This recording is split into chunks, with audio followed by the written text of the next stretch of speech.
Well, if you are ready to make some changes in your life, but you're currently feeling stuck, psychedelic assisted coaching can help accelerate change and let you manifest the life that you truly want to live. All right, welcome everyone to a new episode of the NeuroFlex podcast. I am your host, Toby Passman. Have you guys ever heard of a QEEG brain map before? It's something that we've discussed on various different podcast episodes, but if you're a new listener to the podcast, it's basically a study of the electrical activity of your brain, where we assess 5 major different brainwave frequencies and look to see if your brain is producing healthy quantities of those different frequencies in the correct areas of the brain. We're able to assess for if your brain is producing too little or too much of a certain frequency, and then we use tools like neurofeedback at NeuroFlex to work on modulating that activity. So if that's something that you're interested in, go ahead and check out our website, www.neuroflex.com. You can find out a lot more information there. Also, feel free to shoot me an email, toby@neuroflex.com. On today's episode, we have a very special guest, Jenelle Becerra. Jenelle is a psychedelic-assisted life and wellness coach. Her clients hire her because she helps them clarify what they want out of life and discovers the root cause of the limiting beliefs and emotions holding them back. By integrating psychedelic medicine into her coaching practice, Jenelle helps clients accelerate personal transformations, empowering them to get unstuck and live purposeful lives. Jenelle earned her degree in health science from FIU and is an ICF certified coach. So Jenelle, welcome to the show. Thank you so much for having me. Of course. So tell me a little about kind of psychedelic integration and kind of how you're able to pair together the coaching with kind of the psychedelic assisted, like kind of the wellness coaching with the psychedelic assisted coaching, and also just kind of how that came about. Because that's definitely a unique kind of title that you have there. So how did you Sure. originally get going in that?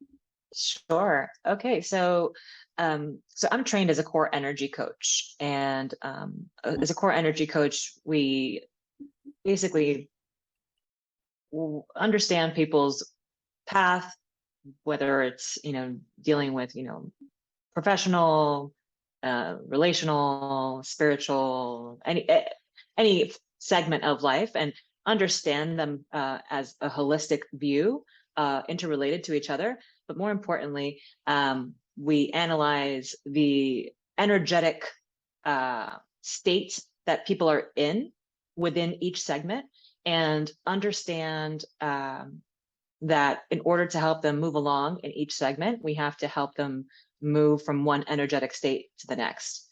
And so as I go about the coaching process with clients, they might hire me for a variety of reasons, but during the process, we are looking at where they are energetically. So I use something called the ELI Energy Index, which basically creates like a baseline of where this person's average energy resonance is when they start the process, the coaching process. And as we go and dealing with any kind of challenges that they might be bringing to surface, we kind of notice in that process, okay, well, you're resonating perhaps in a state of having like a victim mindset, or perhaps you're more resonating with anger or forgiveness or empathy. And so understanding where they are in the spectrum helps us almost measure like where they need to go next, right? So as you go through the coaching process, you're asking empowering questions, you're reframing, you're helping the client look at different ways of how they are managing these different life experiences.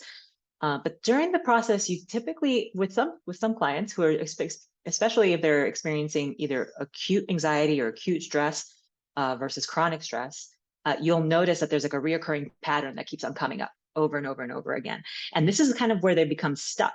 And that's where the work is in releasing that energetic block so that they can transcend kind of where they are. So let's say level 1 victim mindset, and move them up an energy level to perhaps more towards anger, so that they can take action and move from beyond being a victim to actually taking ownership of their lives and responsibility and start moving forward. So for some people who are open to psychedelic medicine, and who are interested in exploring the modality, there's the opportunity to use that insight, that block, that energetic block, as a launching point for intention setting for a psychedelic experience. And so with the client's consent, obviously, they would then create a preparation, or I would help them then create a preparation plan to sit with medicine based upon that core intention that we have just revealed through the coaching process.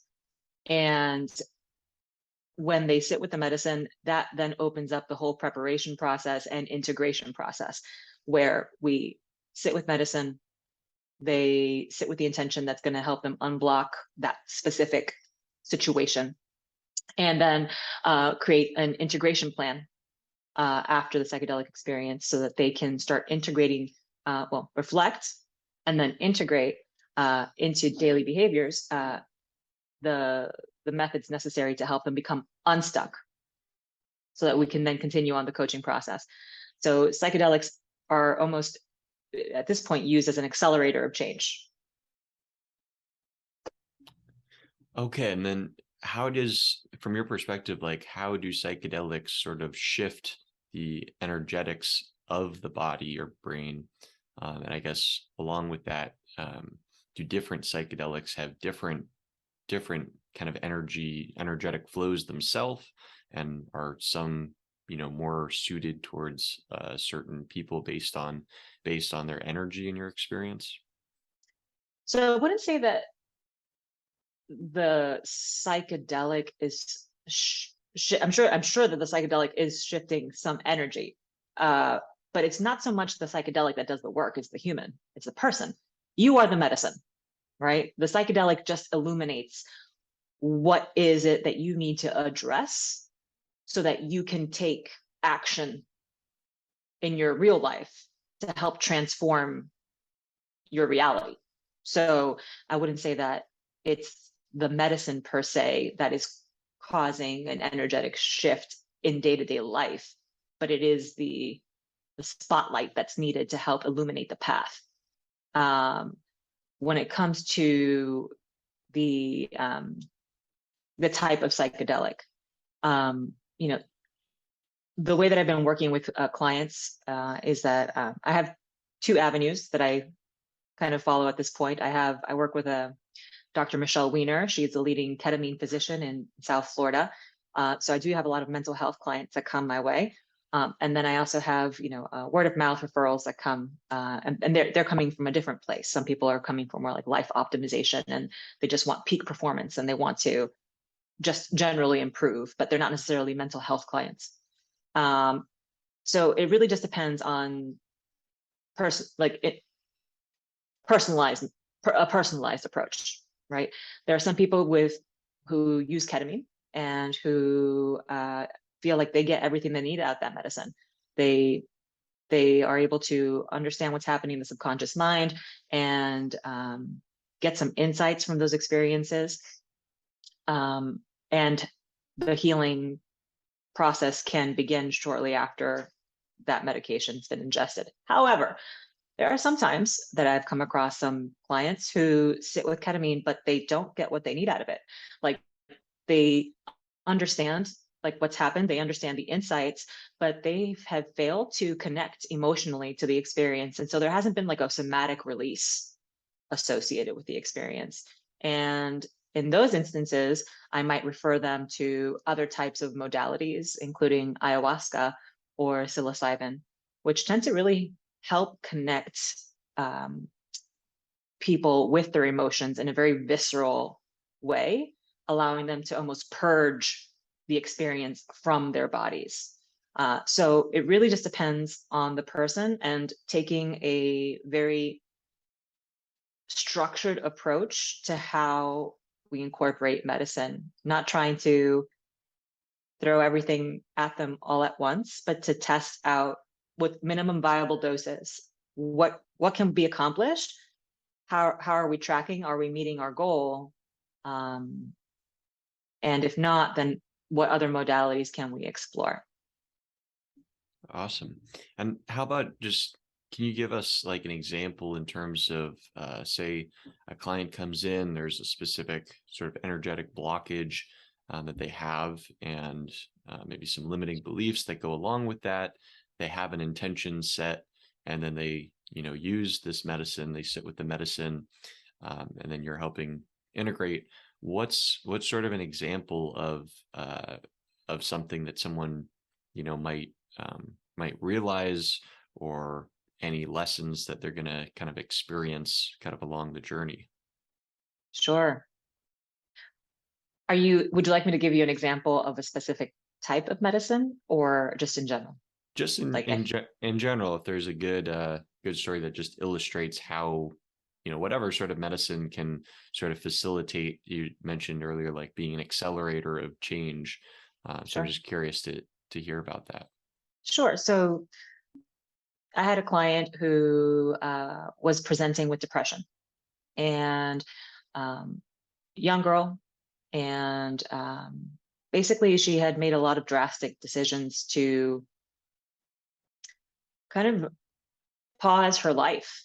Essentially, the depression became so intense that she didn't want to be in school anymore, so she dropped out of college. She broke up with her boyfriend, and she stopped associating with her best friend at the time. She was experiencing a lot of rumination, a lot of lack of desire to do anything, and just not motivated to move forward. So we ended up sitting with psilocybin, and she, after doing a lot of pre-work before sitting with the medicine, so we had quite a few coaching sessions before sitting with the medicine, we ended up getting to the point where we recognized that a lot of the root cause of kind of what she was feeling was that she was completely disconnected from her emotions. She could not feel anymore. It was almost like she had almost associated expressing emotion as a weakness, right? And so what ended up happening was that she had stuffed all these emotions inside of her body throughout the course of her life, and had no release, couldn't access them. And so when we sat with the medicine, the intention was, I am fully connected to my mind and body. That was the intention. And so as we sat with the medicine, during the experience, there was a lot of emotional release. You could see it coming out of her body. It was just a lot of tears, a lot of just getting it out. And, after the experience, it was a shift in her mindset had appeared. And the mindset shift was that she created almost she had a greater level of awareness of how her feelings were not necessarily who she was, and that she was allowed to feel and allowed to express, and that expressing vulnerability was no longer seen as a shameful act, but more so as one of being human, and it being allowed, and giving herself permission to feel and emote and be vulnerable to others around her. Soon after having that ceremony and having that experience, she, within 2 weeks of our integration call, so we immediately started integrating right after that, and she decided to sign back up to school and start her fall semester, and she signed up for a work exchange program shortly after. And it was a testament to how quickly, within a few weeks of our relationship spanned 6 weeks. So we started integrating for the first 3 weeks, and then she sat with medicine, and then 3 weeks after that, she had already enrolled back in school. So for someone who felt really stuck, who seemed really unmotivated, and who didn't really see a path forward, that moment in time really accelerated the change, and to the point where she made drastic changes within 3 weeks of sitting with the medicine. Yeah, the speed there is quite remarkable, and it just reminds me of, I feel like in a lot of publications about psychedelic assisted therapy, they'll quote therapists saying, you can get as much as you can in a year of therapy condensed into, one psychedelic assisted session. And whether that's always true or not, I'm not sure. That's just makes for catchy headlines, but I think what you're saying definitely illustrates that point, that you can certainly get a lot of work done in a quick period of time with, potentially with the help of these medicines. Yes, absolutely. But I think there's something really important to note here, and that is that you have to want to change, right? There are some people who deep down inside aren't ready to change. And they recognize that perhaps they are sitting in a place where they're stuck, but they're just not ready to change, and they're not willing to put in the work, the integration work required to manifest the life that they're looking to manifest. And so it's not a cure-all. You are the medicine. Ultimately your actions are what determine and dictate your life. And so you have to have that desire to want to change and put in the work, because that is ultimately what's going to change your life. Do you ever see there being conflicts with like someone maybe consciously wanting change, but then there's, whatever limiting stuff going on in their subconscious that's sort of interfering with that change process? Like someone, who's saying they want to lose all this weight, but then it's like their comfort, their way of coping with stress is binge eating and overeating. So then it's like this conflict between, the way I see it, this conflict between maybe the conscious desire for change and then subconscious mechanisms that kind of want to keep us in place at the, where we are. So is that a common experience with you, with your clients? I would say I've probably seen it twice. And I find that the mechanism behind it is just overly identifying with that old version of yourself, right? And overly identifying with the traumas that perhaps they've experienced. And, if I release my traumas, then who am I? Right? Like if that's how they've identified for so long, then it almost scares people to change, because they don't recognize that they have the power to redefine their identities as they want to, right? And sometimes the resistance to that is quite strong, to the point where the psychedelic medicine just doesn't work. And so that, again, psychedelics are not a cure-all. They work for some people. Sometimes other modalities are required. Other treatment options are needed, but certainly there are limitations. And the human mind is by far the most powerful mechanism that we would have to overcome, and even psychedelics as a crowbar may not be able to do it. Absolutely. What can you tell me about, so you're an ICF accredited coach. What can you tell me about coaching? What are some of the kind of fundamental principles of the coaching that you do? And if you could just outline those, I think that'd be really interesting. Well, the first and most foundational principle is that as coaches, we are not supposed to tell people what to do. We are there to facilitate and empower people to realize their full potential. And we challenge people to think differently about their circumstances and to take radical responsibility for the outcome of their lives.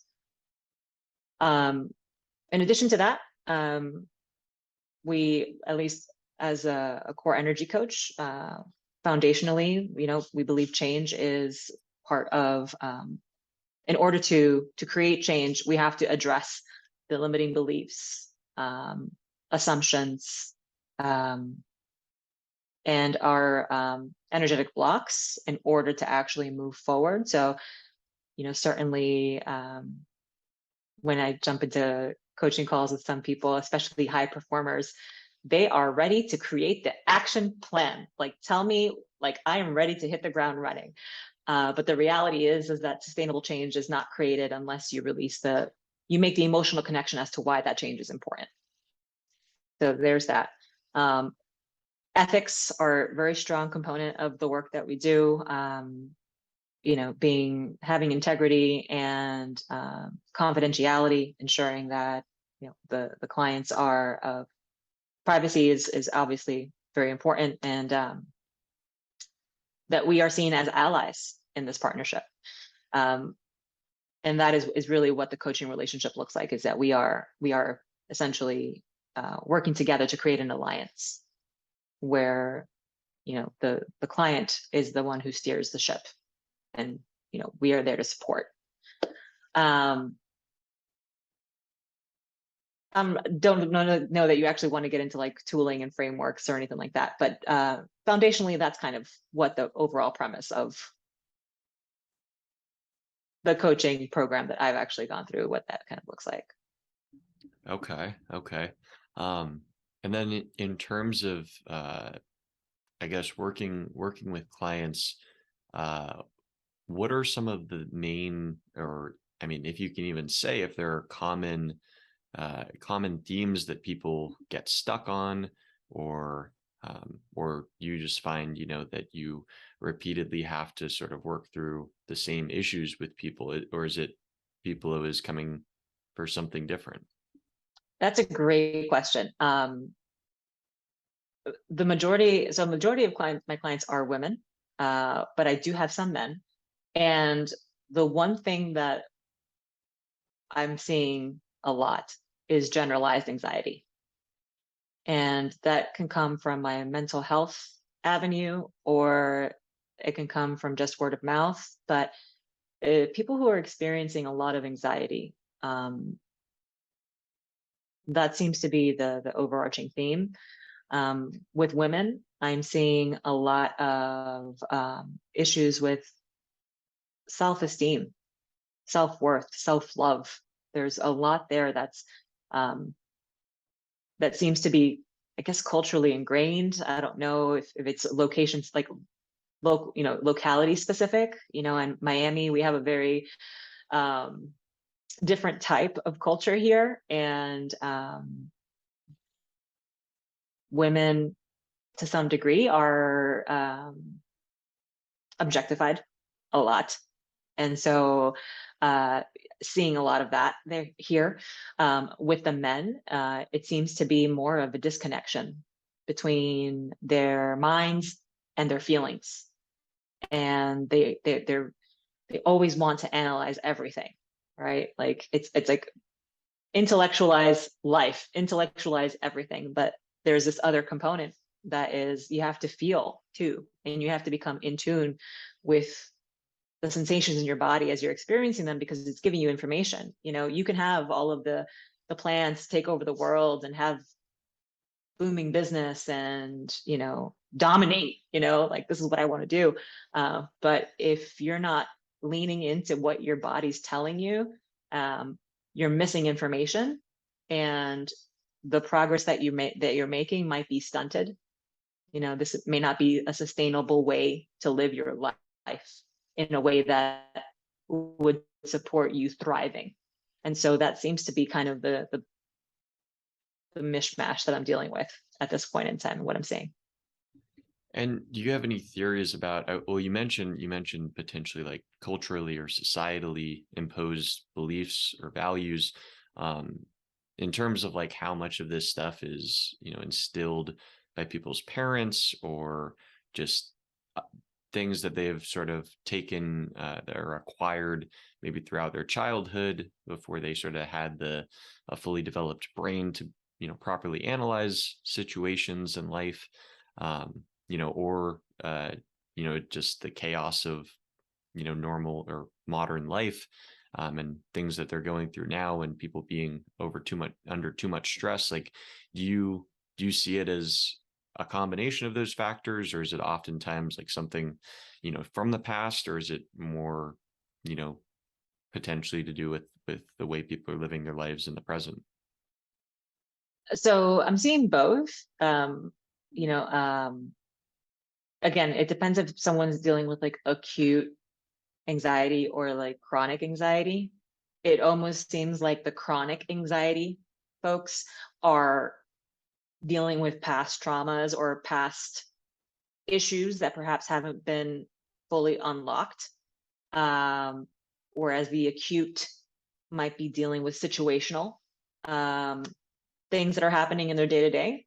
But more often than not, when it comes to everyone, there, we have all these mental models that we have programmed into our minds at a very young age of how we're supposed to behave in the world, what are the expectations of us. And so often we have to visit that space in order to help people create more psychological flexibility, to show them that we can move beyond that model and create new mental models of the world that we want to inhabit.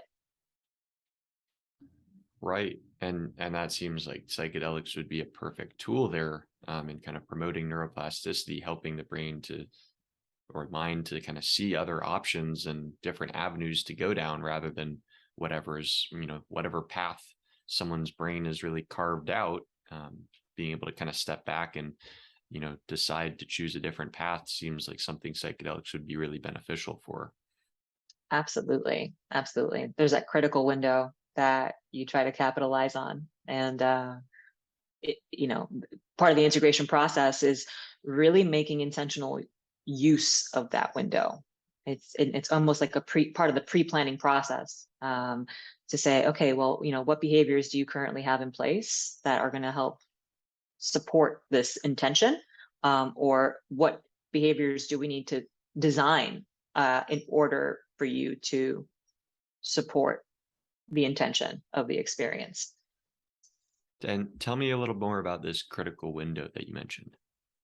Sure. So when you're dealing with psychedelics, you have the neuroplastic window where you have the opportunity, which is anywhere depending on the psychedelic. I know that right now, because I'm working predominantly with ketamine, we have about a 4-day window after you ingest the medicine and go through a full psychedelic experience to where the brain is very malleable, very plastic, and we can take advantage of that moment to fully integrate the experience. Well, let me actually rephrase that. Not fully integrate. Begin the integration process, because integration is a long-term process. But begin the integration process and start seeding behaviors during that time frame to help the person start developing a routine or a practice, or ultimately that will turn into a habit during that critical window. Got it. Okay, so it's sort of this period of space where people have kind of like the greatest ability to sort of rewire their brains in a sense. Exactly. Got it. Now, specifically with ketamine, you mentioned working with ketamine a lot. Now, I know there's like lots of different forms, and people doing the lozenges versus like the intravenous. I've also heard now. I was talking to someone, an owner of a ketamine clinic, who was telling me how they prefer the intramuscular injections to produce these sort of mystical transformative experiences. They're, in their opinion, way more so than even than the IV route. I've also heard about people using like super low dose lozenges during the course of like a psycho